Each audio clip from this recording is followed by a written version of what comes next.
Hey, everybody, you are listening to another episode of The Monetize. I'm your host, Tim Conley, and I'm here with my good friend and co host, Pedro Moreno. What's up, Pedro? I'm doing fine, Tim. And today we are sort of doing like a callback to the Dan Andrews episode that you had him on the podcast as well. Because, well, what were some of your concerns there, Tim? You know, because we went through the editing process just recently for that show, and I I realized like Dan, like right in the beginning of the episode, Dan asks like, how do you do this thing of selling your expertise? In that particular case, it was about coaching. He's got an executive coaching business, and he's like, how do I make $500,000 a year part time? Right. And I kind of answered it. I answered the what. Here's what you would do, but I didn't answer how you would do it. How would somebody who has expertise in a specific field, how would they be able to sell their thinking so that they could make $500,000 a year part time? Okay, so let's set some ground rules because I feel like, for example, had you answered to Dan, it applies directly to his context and his business, right? With the amount Uh huh. of experience that he has with the audience and the already like the clients that he has and those on his pipeline as well. But who will most take out of this episode? People who are already doing what? So if you already have a business that you're selling a service that takes expertise, and that's most likely everyone, yeah, a significant portion of everyone listening already has a service that requires significant expertise to be able to deliver it. Right. That's the person who will get the most out of this. Someone who is kicking off their career, you got a long way of building up some expertise to get to the point where you're going to make 500K part time. Mm-hmm. You might be able to make 500K full time without yet being this level of expert, but you're probably going to only get bits from this episode. That makes sense? Yeah. And okay, so you already have a business. Do you already have some clients on your coaching side of your business? You don't need that. Okay. Because every step that I would talk about with somebody who already has clients versus somebody who's going to get clients where you're selling your thinking, you're selling strategy, you're selling what you know versus what you do. Right. That uh, if you have any already making this switch, you'll be able to follow the same path. Okay. Cool. So, Nice. so, so we'll speak mostly to Dan Andrews, Mm-hmm. and for everyone listening, right? You pretend you're Dan Andrews of the Tropical MBA. Okay. Okay. Let's go into it. All right. So the idea is you should be able to sell your thinking for a lot of money. Uh, I heard this forever ago, and it's really crass from Dan Kennedy, a famous marketing guy. And he said, when you're selling consulting, you're selling what you know, you're technically selling air. It doesn't actually exist. Hmm. It's something that the way you package what you know is what ends up giving it value. Okay. Because it's literally just locked in your brain. Yeah. It exists nowhere else. Yeah. And you have to package it in such a way that someone else goes, I need that in my business. Like now, I need it now. Because if I don't have it, all these other bad things are going to continue to happen inside my business. Right. And that also speaks directly to if you don't package it, you might as well just give it for free with the service that you have already developed to your clients. And that's most likely the case for many of us that have not implemented this yet. I think I've talked about this on a previous episode, but in my application to become a client of mine, I ask, do you sell strategy? Do you sell thinking? And then the next question is, if you do, is it bundled inside your service, or is it a separate line item? Right. Because if you are not selling it independently of your other services, it has no value to your client. And Okay. you cannot make a massive amount of money off of something that your client does not think is valuable. Okay. So first step number 1 is packaging. And I assume there's a right way to package and a wrong way to package. No, I don't think so, because Okay. everybody's got their own techniques, their own way of communicating. Mhm. Because it's packaging in the sense of selling thinking is about, one, writing down a framework that makes sense to your target market. But the other side is, how do you deliver it to that target market that fits your communication style and yet will help the client? Okay. So in the case of Dan Andrews, for example, how would he package it? So Dan's already doing coaching. So Mhm. that's what he wants to do. That's what he was asking about. How do I advise? And we can use coaching and advice interchangeably. He's asking, how do I advise businesses and make it worth my time? Because when you own multiple companies like Dan has, sitting down and helping someone else versus working on your own business, Right. it's fun, but it is ultimately not as profitable, Right. even if you're getting paid for it, even if you're getting paid crazy sums for it. Right. It long term, it's not very profitable. And so that's what he was asking, is like, how do I make this worth my time, to even if it's part-time? And here's what I kind of wish I would have told Dan. Mhm. So you've got to determine what it is that you're after.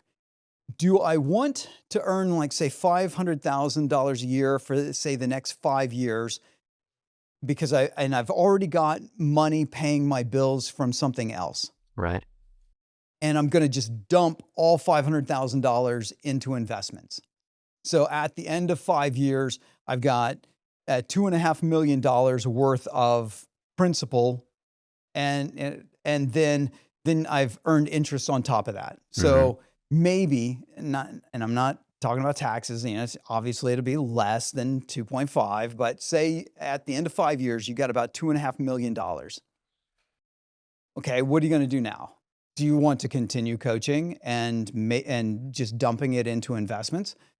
That's essentially what I've done my whole career, is make money, invest it into other things, because I don't have a business that I'm actively trying to sell. So if Dan's doing this part-time, he's not going to be able to sell this because it's his advice, Right. right? Yeah. His advice is doing it. So he's not building up asset value in his own business. So that money has to be turned into asset value somewhere, or it's never worth it.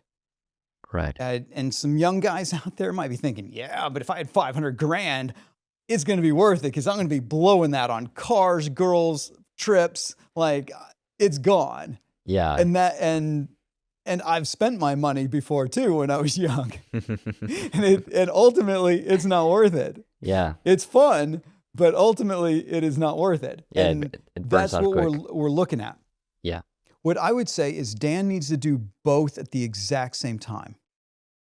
Instead of coach, collect a fee, invest it somewhere else, what I would recommend is that Dan, because of his level of expertise, the level of his authority is global. He has businesses all over the world who listen to him on a weekly basis.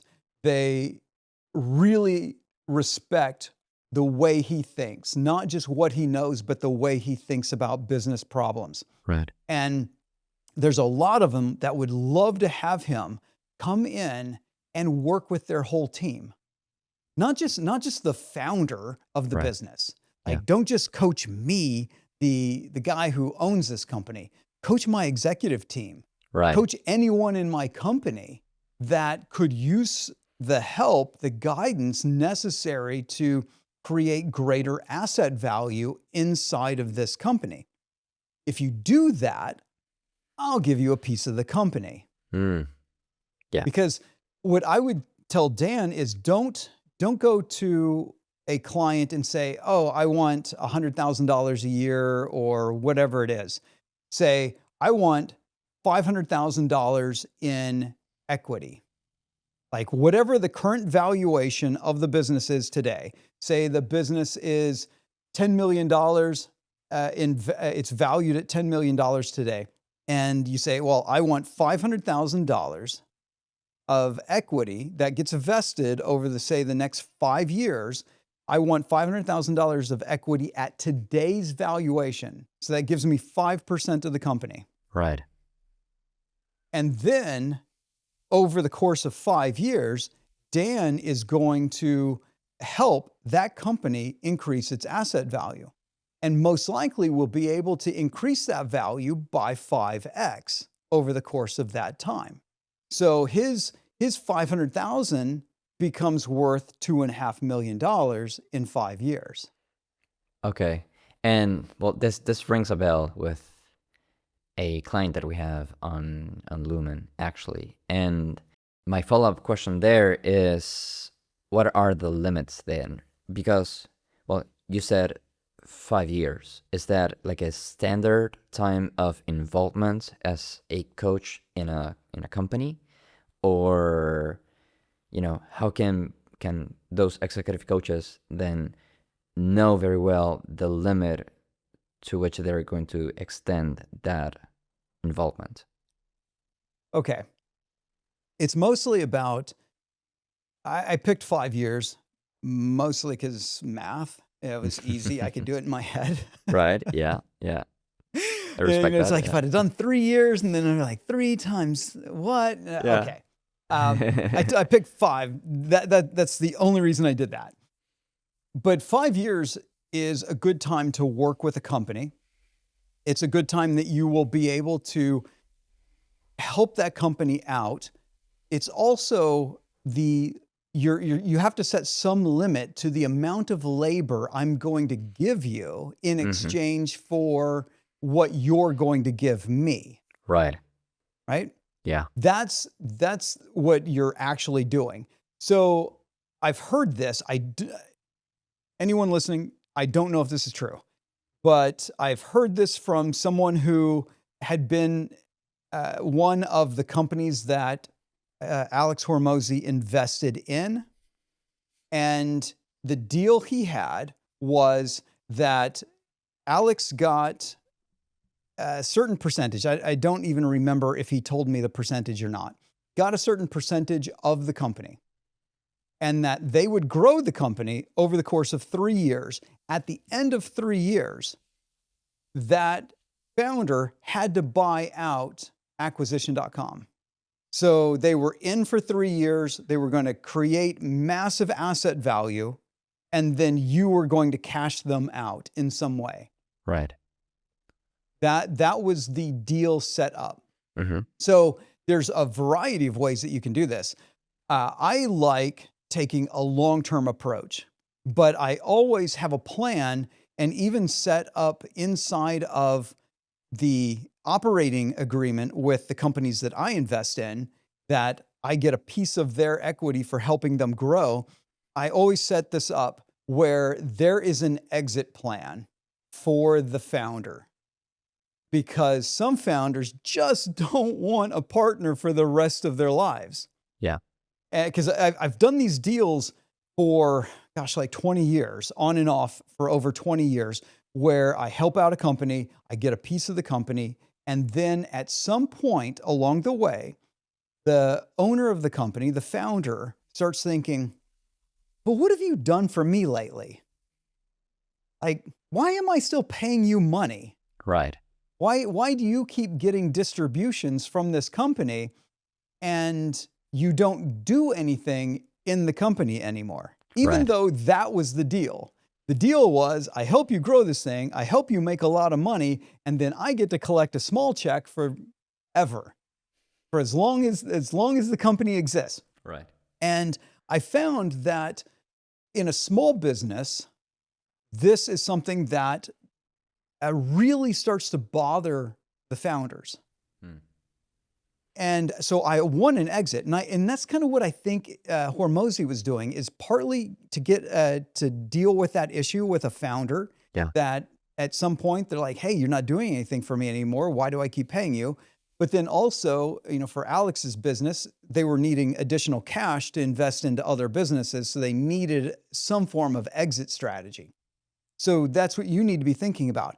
How am I going to get paid? So in Dan's case here, if he gets $500,000 in equity that gets vested over, say, a 5-year period, now that 5 years later, that equity is worth $2.5 million. But in a small business, it's not liquid, Yes. right? Yeah. He can't go to the bank and say, I want to buy a house and look at this $2.5 million in equity I have. Right. They're like, well, can you cash out some of that and put it down on a down payment on a house? And you'll say, no, I have nobody I can sell this to. Right. Right? So you have to have some way of converting this equity back into something that you can spend. So And so this is part of the, like, how do I structure this deal? I hope Okay. I'm making sense, because I know I'm like touching on several different points along the way. No, I mean, I have like a few follow-up questions. One, maybe with friction with those initial coaching clients that may refuse to give a part of the Yeah, equity, you're gonna get a lot of that. yeah, and also, if there are different ways to exit that agreement, because you mentioned the cash out, and Yes.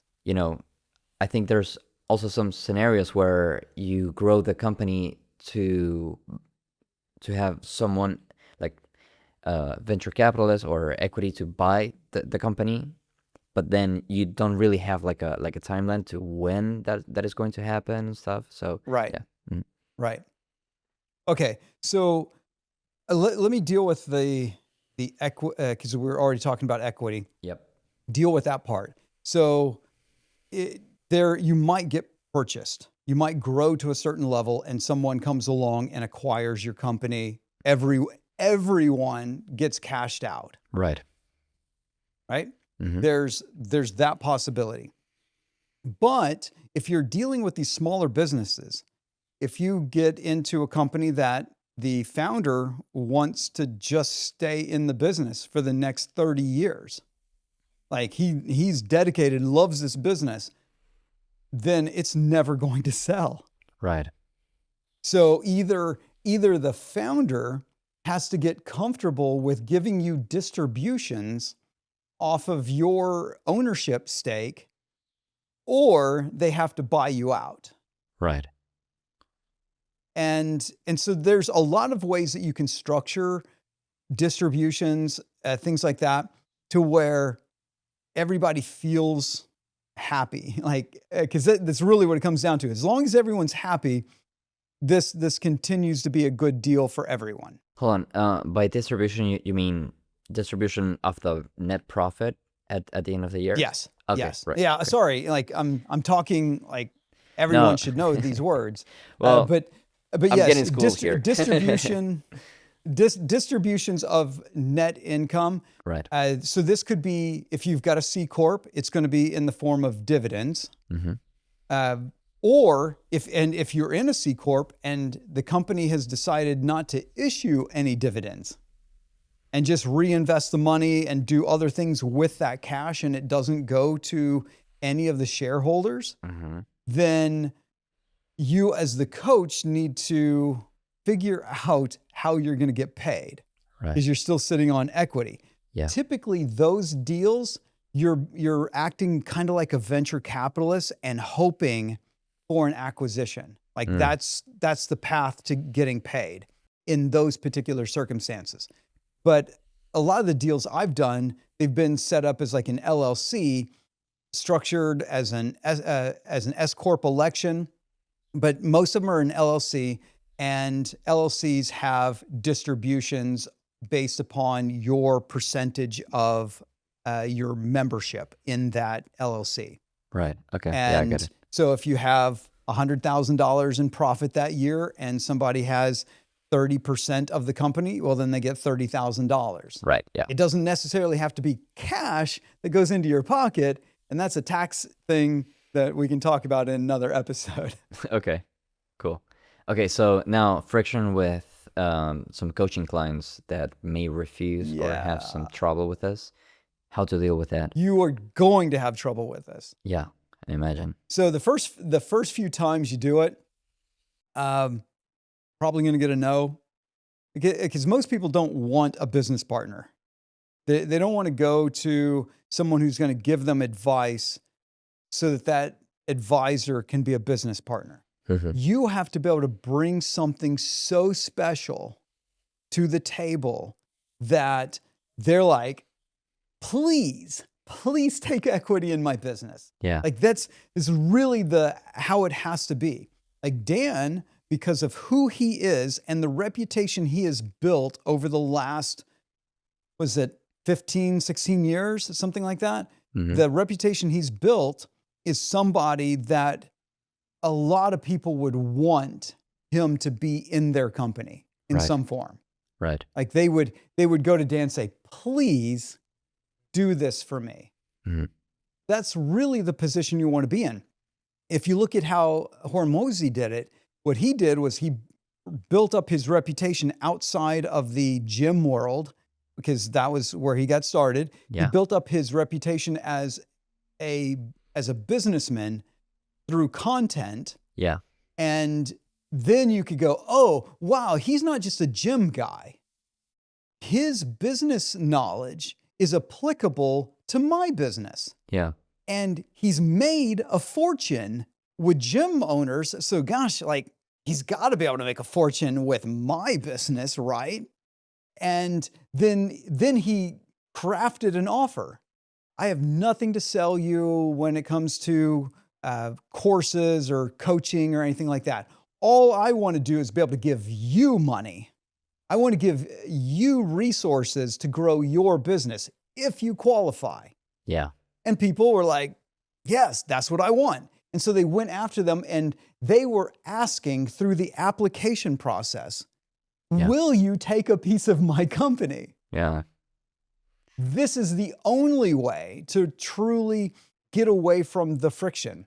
So if you're just some average coach, you're some average advisor, consultant, and you say, well, the way we do business here is we take a piece of your company, and they're going to be like, yeah, not going to happen. Right? But they may really love working with you and want to work with you and pay you $100,000 to work with you. But they're like, yeah, I don't want you as my business partner. Yeah.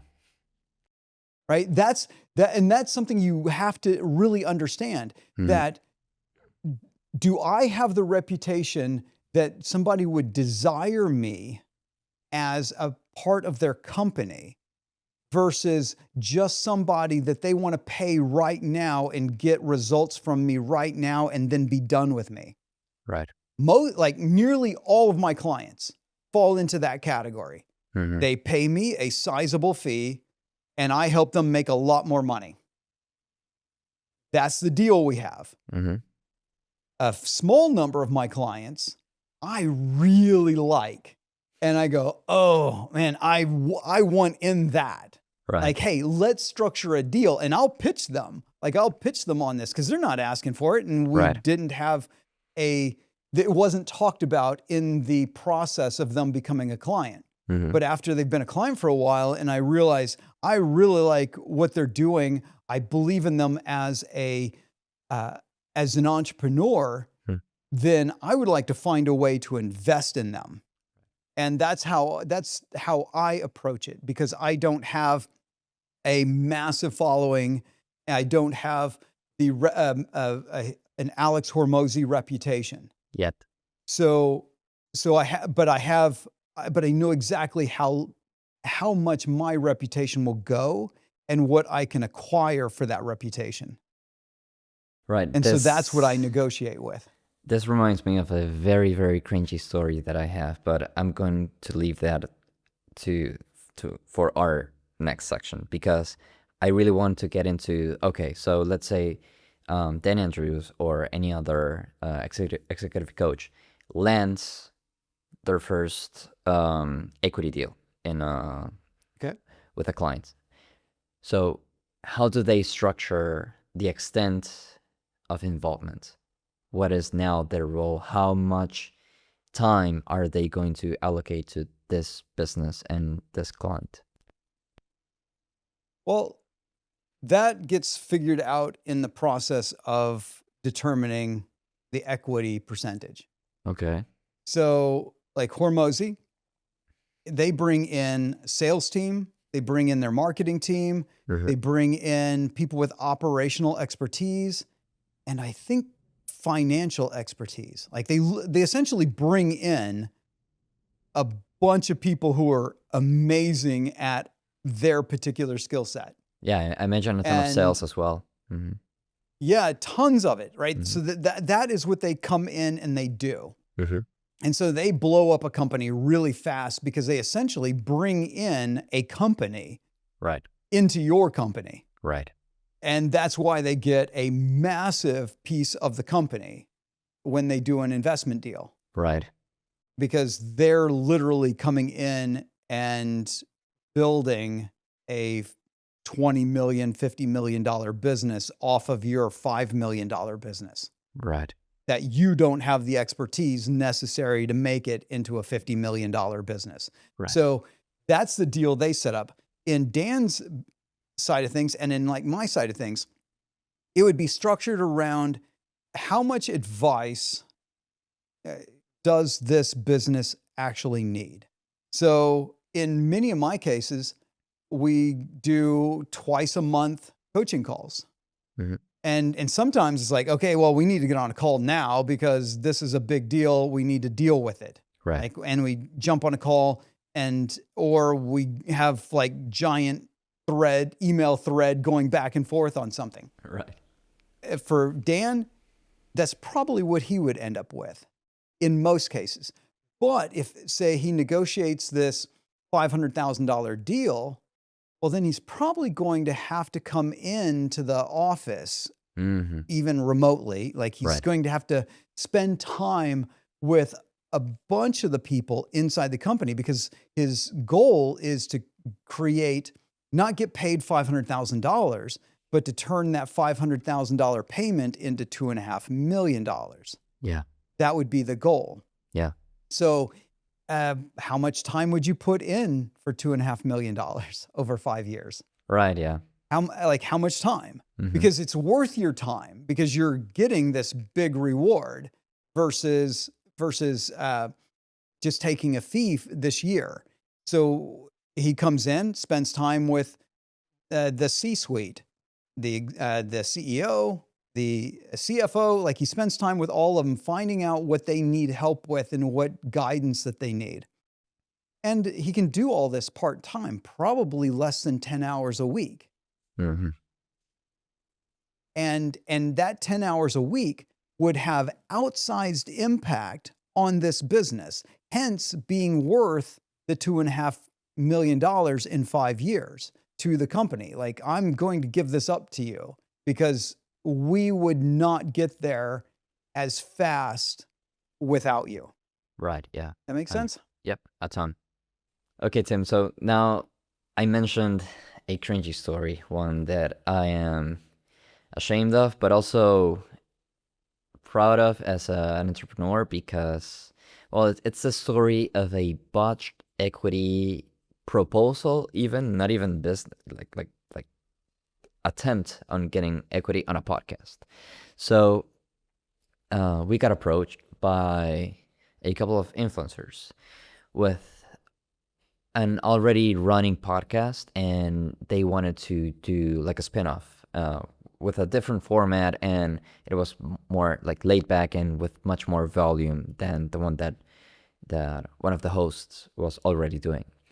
And Okay. I saw this and thought, well, this has immense potential. There's really a ton of value to be created here. There's already an engaged audience, and there's so much that we can do. Now, I got to this call with them, and they had little to no budget on production. And well, the way that we do things, we need budget to be able to produce a high quality show, or at least a decent show. So part of my proposal was, okay, well, we'll do you a massive discount for, I believe it was like an entire season worth of work, meaning 24 episodes, for example. Uh-huh. And in exchange, we'll get, I think it was like 15% of their podcast. Of course, we were talking about a new podcast with a host that was already vetted, with two people that had already different sizes of audiences, but good audiences there. And I went all in with that and said, and really pitched it. Like, we can really grow this thing. We can really do a ton of different stuff. Now, it was a big mistake because it was just the second approach that I had with this host, and it was too much. It was overwhelming, and I didn't have the amount of expertise overwhelming for you or overwhelming for them? For them. Okay. Overwhelming for them, yeah. Because they were expecting like a proposal to work on a per episode basis. And instead I was like, no. We'll do the work for like a 90% discount. But in exchange for that, we want 15% of something that we'll try and grow. Like we'll even throw in things that you're not really imagining. But we really want to be part of this, and we really want to grow this. So this attempt on my part was part of the vision that we have for Lumen, where I don't want to just work on other people's podcasts. I don't just want to produce other people's podcasts. I want for us to produce our own podcast and to build like a household name for a podcast production company with our own original podcasts, like Netflix did with their shows, and now a ton of different companies that have the same this approach to business. So, of course, that didn't go through. I was left with nothing essentially other than that valuable lesson of not getting ahead of myself. Pedro from November 2025 would have done what was necessary to spark up that relationship, to prove work, to get involved and get like some what is the word that I'm Goodwill? Yeah, like goodwill. Yeah, essentially like having a better rapport with this prospect, and then maybe find out if there's an angle, because I got too much ahead of myself, thinking as a business as opposed to thinking as entertainment. Right. So yeah. Well, I would say you got ahead of yourself because you didn't consider the other person, not so much that you were thinking about a business or anything like that. Yeah. That you were thinking, wow, like this is a great idea. They're gonna love it. Yeah. Yeah, I just bulldozered over their expectation. Yeah, it was like. And so when they came to you, you were a podcast editing company. Yeah. Right? Yep. Because I remember this, and you were a podcast editing company and not a podcast production company. Right. Massive difference. Yeah. And a complete difference in the mindset of the prospects coming to you. Yes. So prospect who's expecting you to help me edit the show that I'm going to just do on Mhm. my own Mhm. is not somebody who's going to immediately go, wow, yes, you're a producer, not just an editor. Yeah. And this is the why I talk about authority so much in this show, is that people will come to an authority on something and say, yes, I am all in on you doing this thing for me. Yeah. Right? Yep. That is something that people, uh, that's your positioning, that's your packaging, that they are coming to you because that's how they see you. Yeah. But then if they see you one way and you go, surprise, I am not that at all, Yeah. then the Right. first thing they're going to do is head for the exit. Like Yeah. that is going to happen. Mhm. Most people do not like those kind of surprises. Yeah. Yeah, you're 100% right. The one thing that I didn't say in this episode that I really needed to say is that you have to be worth the equity. If you're not, if you're not bringing enough value to a company that they see you as the key to their success, then you don't deserve any equity. It's not for you. This is not, if you just want to get equity and, play golf, bullshit, don't actually do any real value for somebody, it's not going to work out. It's not going to work out for you. It's not going to work out for the client. Everybody's going to end up miserable. So if you want equity, you need to know what you're going to bring to it so that it ends up creating greater asset value. The value of the equity you get, it should not be your compensation. It should just be the start of your compensation, because you're going to bring so much value that your initial equity becomes worth far more money in the future. And if you can't do that, then don't ask for equity. Yeah. And I bring this up because I think, like, for this episode, not only executive coaches are going to take action on all of the steps that you just laid out, but also, people like me that are interested in having a percentage, an equity on a business, on a brand, and that we feel like our best work is done when we have like skin in the game as well. But also, it is very important to know, okay, when is the time to go ahead and pitch that or be asked? Well, of course, to pitch that, because if you get asked, it's because you have enough authority and expertise for them to Right. reach out and do this. But yeah, it sounds so sexy, actually, that you might get ahead of yourself and maybe skip some steps before actually taking that risk and pitching that Right. with a client So, or a so prospect, even the not thing even like there, client, a prospect. right, right. Oh And man. so when a prospect comes, you don't want to surprise them. Yep.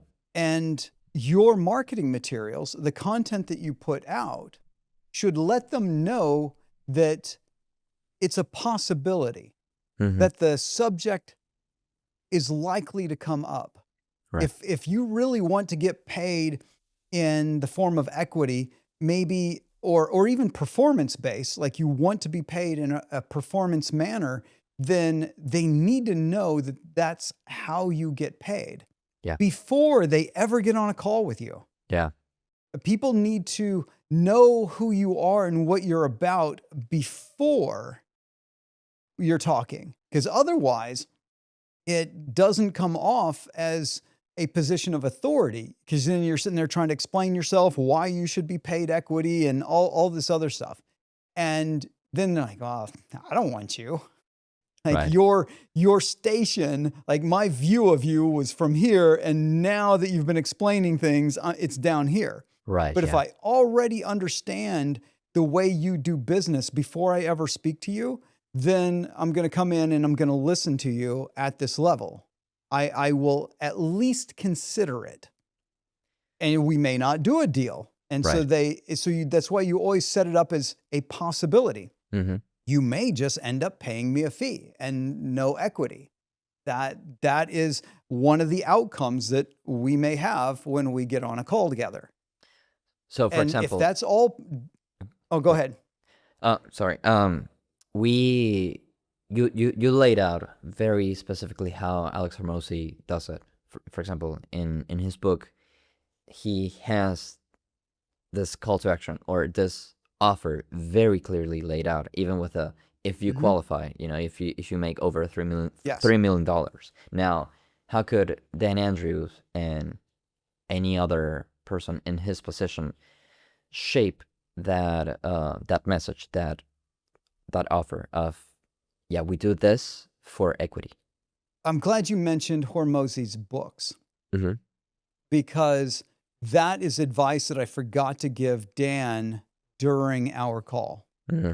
in that episode. Mm-hmm. Because Dan's written one book, but it wasn't about his expertise. It was about an experience that he had in selling his original business. And what Dan needs to do is write down his framework that he's developed. Okay. Publish that as a book. Doesn't have to be a bestseller. Doesn't even have to sell a single copy. Just needs to be available on Amazon, and then that he can have it print on demand and ship it directly to prospects. That, or even when he's doing his events for his current business, like when they do events around the world, bring in a book for every single attendee. Right. Pass out those books.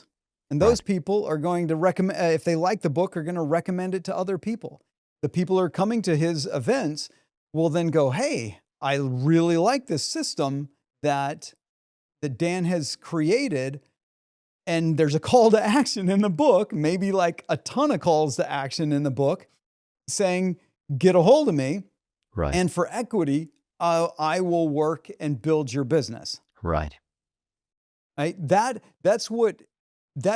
gives him that higher level of authority. Making use of all the positions of authority that he already has, his events where he's on stage, his podcast where he's talking to tens of thousands of people every single week, and every place that he tells them, hey, here's my system, here's my system, here's my system. Go get it. You can get it for free. You can download it for free, right? Just go get my system. I don't have anything to sell you. The Hormozi thing. I don't even have anything to sell you. You can buy my book on Amazon, or you can get it free, the PDF for free. Just go to this link. Yeah. I just want you to have this framework so you can help build your business. That's the best way for Dan to do this. Okay. Cool. So Tim, as we come to the end of this episode, is there any other message that you want to address directly to Dan? Actually not to Dan, but to you. To me? So yes, okay. Because let's get personal. For Lumen to produce podcasts, the thing you need to do is find talent and then produce the show. That's it. Yeah. There's no other path necessary. You don't need to try to get a prospect. You don't need to try to do these things of your current business, like the business of being paid to be a producer for shows. That's business version 1. Yeah. But then business version 2 is I'm going to be a talent scout. I'm going to find somebody who's really good, already building an audience, has some charisma, has a message, has a way of speaking that I think could really take off. And we will help that talent, amplify that talent, and we will all succeed. And I will be the Hormozi of podcasting. I will come in and I will put the team together. You don't have to worry about getting sponsorship money because we have a sponsorship team. You don't have to worry about the tech, because our tech guys will handle everything. You don't have to worry about the editing because we've got amazing editors. Right. And what about ideas? Well, we have people who can write scripts that are just powerful, that really resonate with people. Like every little piece of making a successful podcast, you could bring to the table. You would probably, in those particular cases, you would probably have essentially 100% ownership. But what I would end up doing is doing a 66-33. The company owns 66. The talent gets 33, and build that up. And when the time comes, either the talent buys the show away from Lumen, or they get acquired. Like you find a bigger entertainment company that wants a show in this niche, and you've got that show and you can sell it. Right? That would be the path I would take, is focusing on just getting one successful show. It might take you like 20 different people, Right. 20 different talents before you ever get that one show that just takes off. And once you have that one example, then you truly are the Hormozi of that thing. Because then you go, hey, look at this one. Yeah, we got 19 other shows that are okay, and they make a little bit of money. But look at this one. This one is amazing. Yeah. Right? Yeah. And then that becomes your next client stack, your next talent stack that you're going after. You're bringing these people in and saying, we can do this for your show. Like, we love your talent. We can do this for your show. Yeah. And that's what I would recommend. Yeah, that was essentially what I tried to do with this prospect. That, well, it was too much of a cold prospect to actually do that. But now I'm thinking, well, that podcast has not launched yet. That it isn't live yet. So maybe there's still an opportunity there to. No, there isn't. No, there isn't. Okay. Nope. Because that the show hasn't launched and it's been a long time, which means there really isn't a driving force from that talent. Right. Yeah. To do it. Yeah. Right. So if they had just launched it and tried to turn it into something even without your help, then you'd be like, oh, they really are driven to create something new. Because if you don't have talent that's driven to create something new and entertaining, you're not going to succeed in this business. Right. Yeah. It will not happen. Yeah. Like, so you and the talent have to be driven for that goal. Hormozi does not invest into a company where the founder isn't as driven as the team he's going to bring in. Right. Yeah. If you're not eating, sleeping, and burning the candle on both ends for your business, Hormozi's not going to do that. He's not going to take you on because his team is going to live, breathe, eat, sleep your business. So why would he invest in somebody who's not at that level?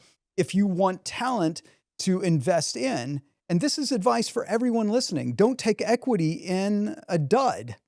You have to have something with significant potential before you want to take equity in it. Because if they suck, and I've done these deals where I've done a deal and I've gotten out of them where the founder turned out to not succeed. And because they ultimately didn't want the level of success that I needed to get a return on my investment. Right. So if you're going to try to build a show around a talent, that talent has to have significant ambition.